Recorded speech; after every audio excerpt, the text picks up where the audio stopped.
આજે લોકસભાની ચૂંટણી જાહેરાત થઈ શકે છે। બપોરે 3 કલાકે ચૂંટણી પંચની પત્રકાર પરિષદ 7 થી 8 તબક્કામાં દેશભરમાં યોજાશે મતદાન। લોકસભા ચૂંટણીની જાહેરાતની સાથે આચારસંહિતા લાગુ થશે। સરકારી વિભાગોમાં અધિકારીઓની બદલીઓ અટકશે। અધિકારીઓની બદલી માટે ઈસીની પરમિશન જરૂરી બનશે।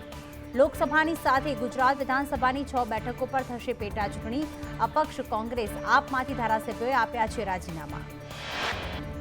પીએમ નરેન્દ્ર મોદીએ લોન્ચ કર્યું નવું કેમ્પેન मैं मोदी का परिवार हूं નામનું કેમ્પેન। પીએમએ એક્સ પર કેમ્પેનનો વિડીયો પોસ્ટ કર્યો। દિલ્હીના મુખ્યમંત્રી અરવિંદ કેજરીવાલને મળ્યા જામીન। શરાબ નીતિ કૌભાંડમાં 15,000ના બોન્ડ પર જામીન। ઈડીએ નોટિસ આપતા કેજરીવાલ કોર્ટમાં હાજર થયા હતા। અમદાવાદના ઘાટલોડિયામાં સીએમના હસ્તે ભાજપ કાર્યાલયનું ઉદ્ઘાટન। ભાજપ ઇલેક્શન આવે ત્યારે કામ કરતી પાર્ટી નહીં પરંતુ હંમેશા માટે કામ કરતી પાર્ટી હોવાનું સીએમનું સંબોધન। વાહન વ્યવહાર મંત્રી હર્ષ સંઘવીની બસ ડ્રાઈવરને સલાહ કાચમાંથી પિચકારી મારવાનું બંધ કરો। આજથી સંકલ્પ લો કે પિચકારી મારવાનું બંધ।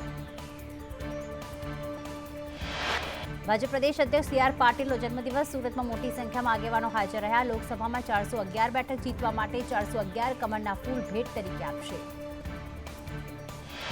પૂર્વ મુખ્યપ્રધાન કે ચંદ્રશેખર રાવની પુત્રી કે કવિતાની ધરપકડ। દારૂનીતિ કૌભાંડમાં ઈડી અને ઇન્કમટેક્સ અધિકારીઓએ તેની ધરપકડ કરી।